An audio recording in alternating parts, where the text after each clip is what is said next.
E no princípio era o Verbo. E o Verbo estava em toda a cidade, e o Verbo era a cidade. Cada esquina, cada faixa, cada gota de chuva, tudo, absolutamente tudo falava. Porém, nem sempre era visto.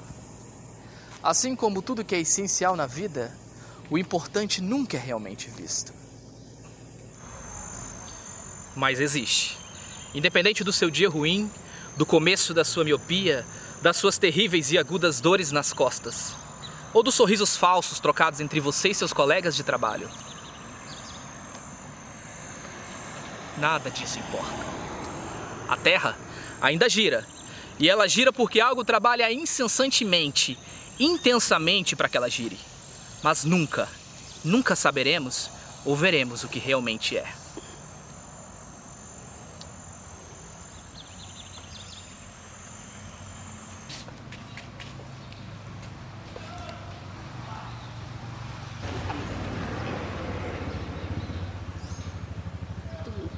Quer saber mesmo da minha história? É, menina? Pois então eu vou te contar. A que você quer saber. Meu filho, a vida pra mim nunca foi fácil não, viu? Foi não. Eu sou Maria, sou filha da Maria das Dores, irmã da Maria dos Anjos, Maria do Socorro, Maria de Lourdes. Eu sou neta da Maria das Dores. Quando eu era criança, o meu pai era garimpeiro e às vezes ele ganhava muito dinheiro. Às vezes a gente estava numa casa boa, comia do bom e do melhor, né? Mas às vezes a gente não tinha nem casa para ficar, não. Às vezes a gente comia do ruim e do pior, quando tinha. Porque o meu pai, ele gastava tudo que ele conseguia.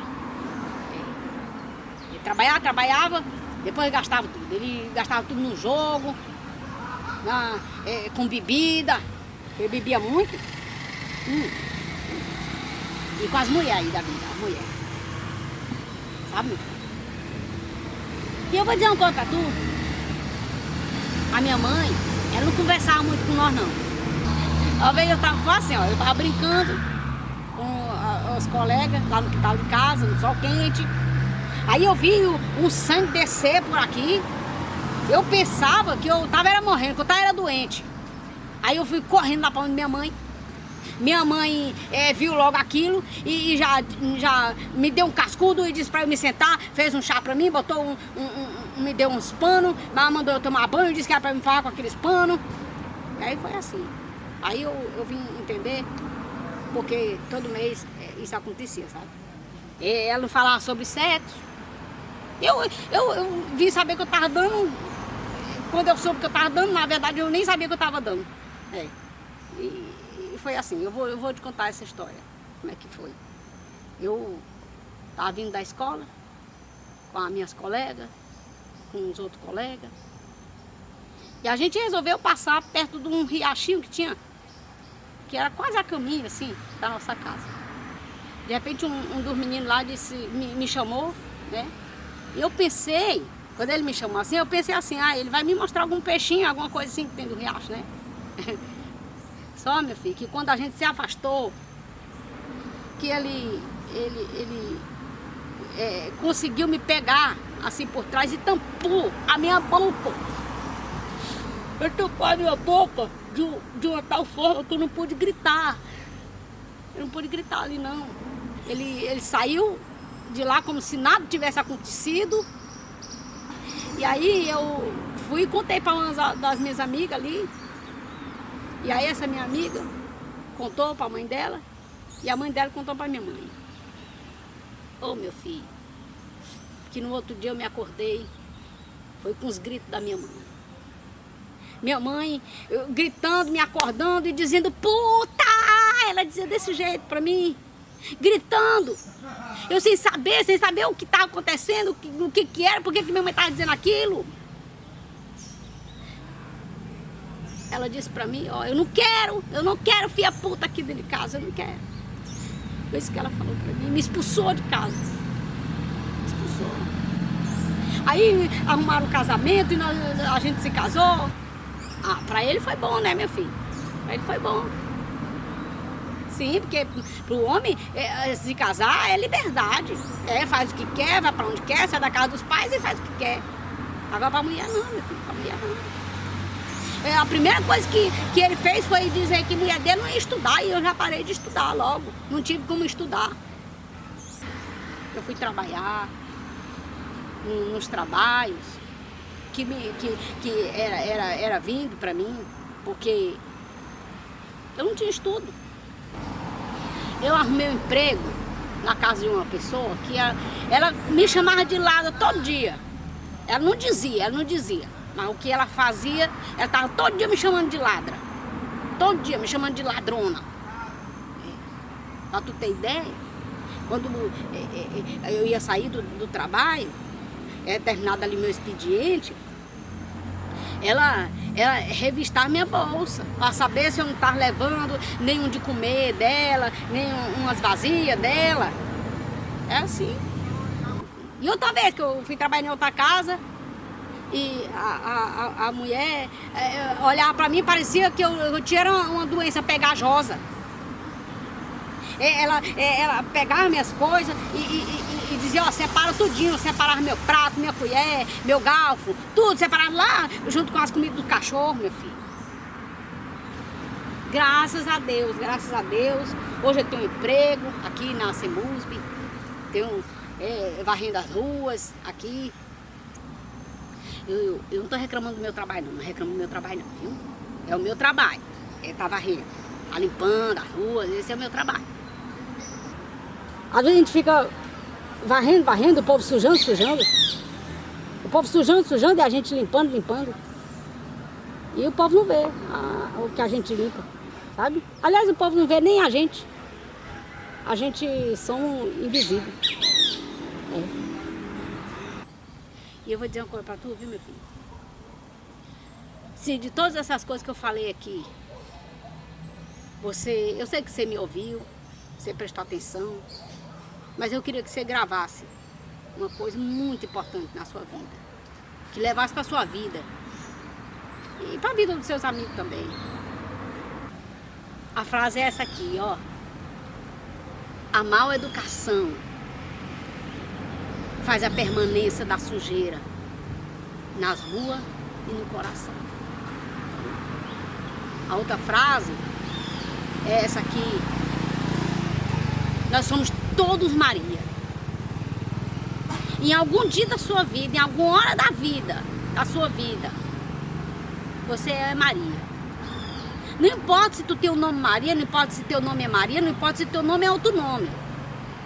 Não importa se tu é adulto, se é criança, se é homem, se é mulher. Em algum momento dessa vida, a gente é marido. Olha, eu já tenho que ir, viu, meu filho? Porque meu horário aqui já acabou, eu tenho que continuar com o meu serviço, tá? Muito obrigada pela atenção. Muito obrigada.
Silêncio. Acabou de morrer um homossexual no Brasil. Como? Você não viu? Claro, pois o que a máscara da hipocrisia diz é: aqui no Brasil não há homofobia. Mentira. Mas eu vou esfregar a realidade na sua cara. Olha as notícias. Transsexual perde um rim depois de ser agredida por um grupo de machistas. Usando lâmpadas fluorescentes, LGBTs são atacados na Avenida Paulista. Casal lésbico é coagido por médico que diz: aqui, gay e viado, a gente assassina. Pai e filho são espancados porque andavam abraçados. O agressor se desculpou dizendo: achei que eram bichas. Isso tudo ainda é pouco. A violência pouco importa quando o sangue é dos outros.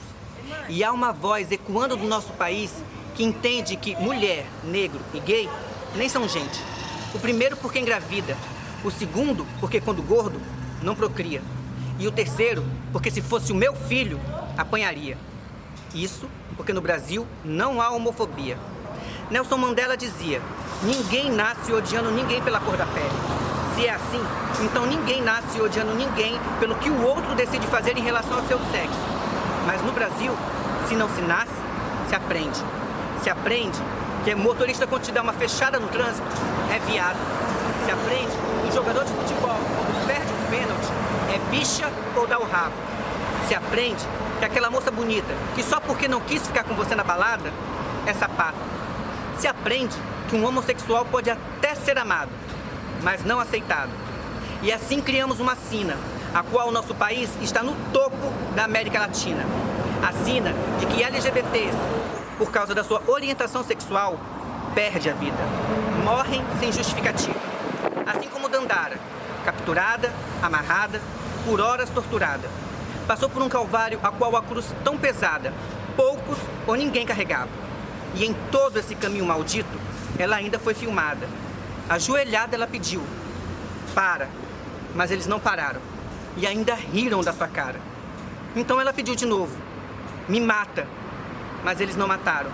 E por mais horas e horas, ela continuou sendo torturada, até perder a vida. Na época, perplexo, eu me perguntava: o que justifica uma alma tão bonita ter sua vida ceifada de forma tão trágica? Nada. Assassinaram Dandara por pura crueldade. Viram nela algo que não aceitavam. Algo dentro deles que é reprimido pela realidade em que vivem. E o ódio contra seu semelhante acaba sendo o caminho mais simples.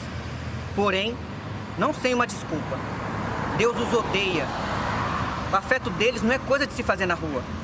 Prefiro ter um filho morto do que um filho viado. Dandara morreu porque nossa sociedade só aceita homossexual se ele for engraçado. Mas se eles querem direitos iguais, condições iguais, sonhos iguais, aí não. Esses têm que ser eliminados. E enquanto tantos outros casos não filmados, e que também terminam de forma tão trágica, e a justiça não fez nada, e a sociedade permaneceu calada. Só o silêncio teve o seu momento de fala. Um triste, gritante e absoluto silêncio.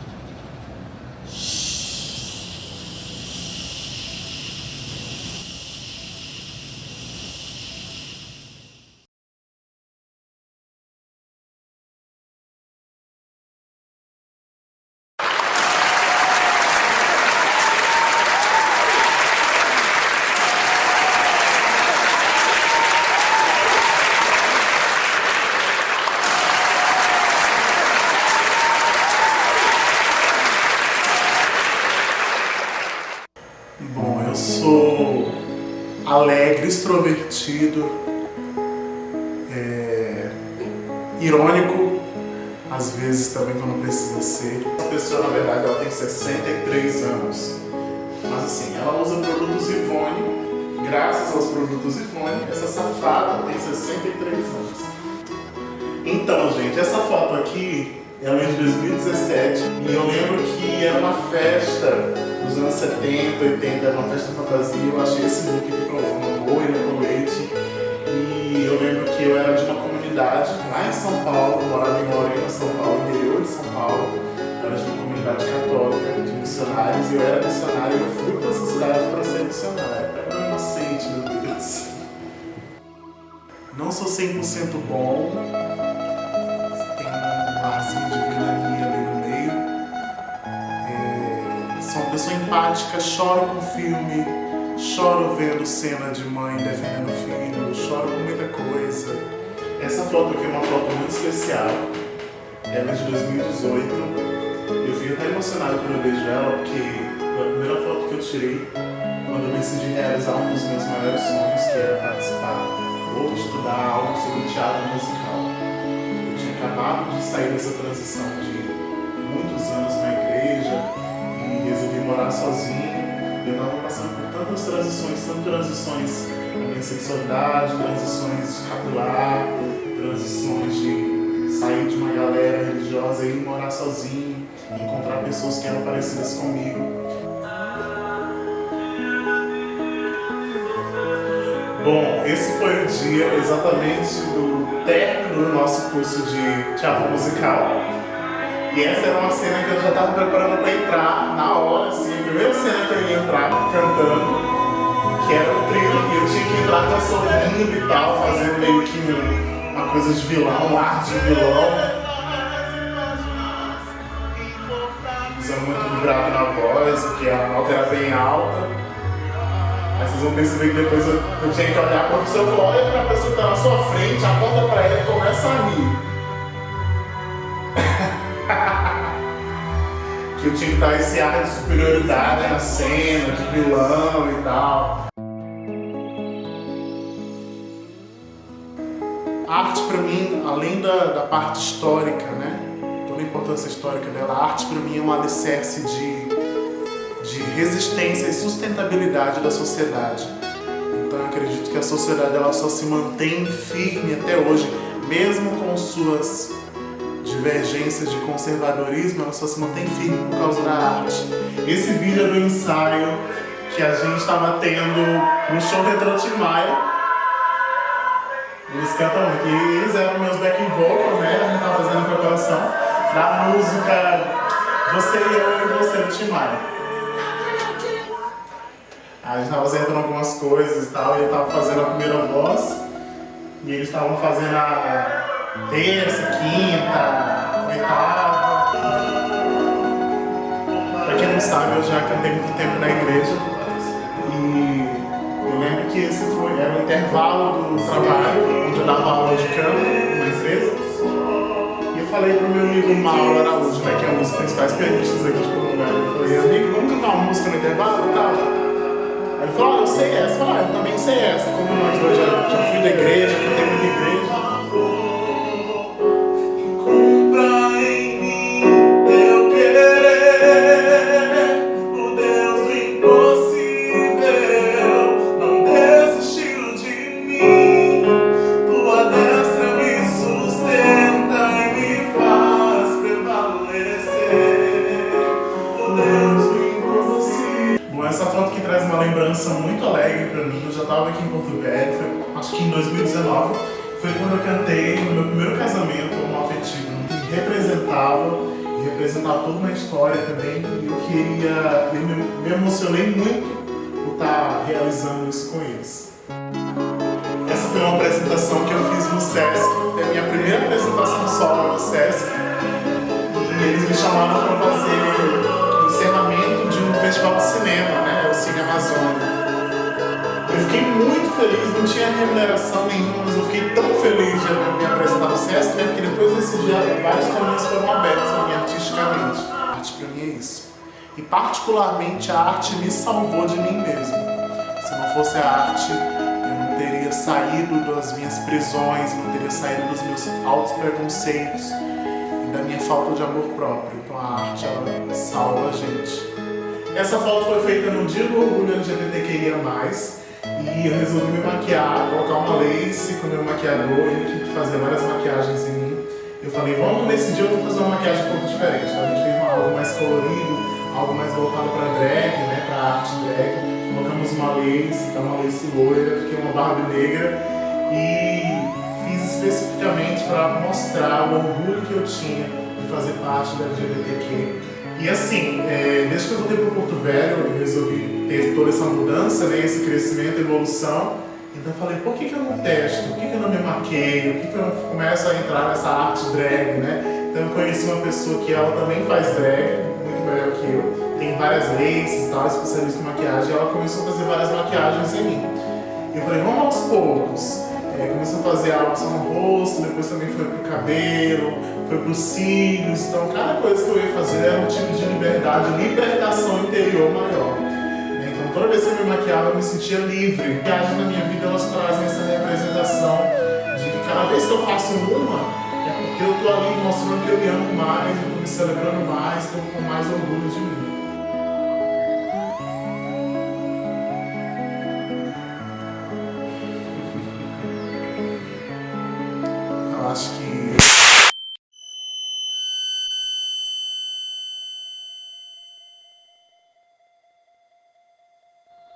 Um cantor de Rondônia é mais uma vítima de racismo e homofobia nas redes sociais. Ataques gratuitos de desconhecidos que incitam ódio, discriminação e o preconceito. O Anderson Black, nome artístico, só ficou sabendo que o perfil dele no Facebook havia sido printado e estava sendo alvo de inúmeros comentários maldosos através de uma pessoa que ele nem conhecia. Como aconteceu esse crime virtual? Uma moça que não me conhecia de jeito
Mais um dia. E começa de novo. Tudo que já aconteceu, agora com as vestes de um dia diferente. A cegueira cotidiana em plena luz do dia. A letargia tão corriqueira que já não se sabe se é minha ou sua. Os gritos que a gente finge não ouvir. O encarceramento de vidas esquecidas num quadrado limitado que nos é imposto. Ou no choro que não é lembrado no dia seguinte. Na fome que não é sentida por mim. Ou no olhar dolorido do pequeno que só a mãe pode ver e sentir. Mas alguém sabe? Alguém sabe. A cidade é testemunha. Da solidão, da dor, da morte de cada alma que caminha por este asfalto sem ser notada. Mas ela não diz nada. Nunca fala nada. A cidade só observa.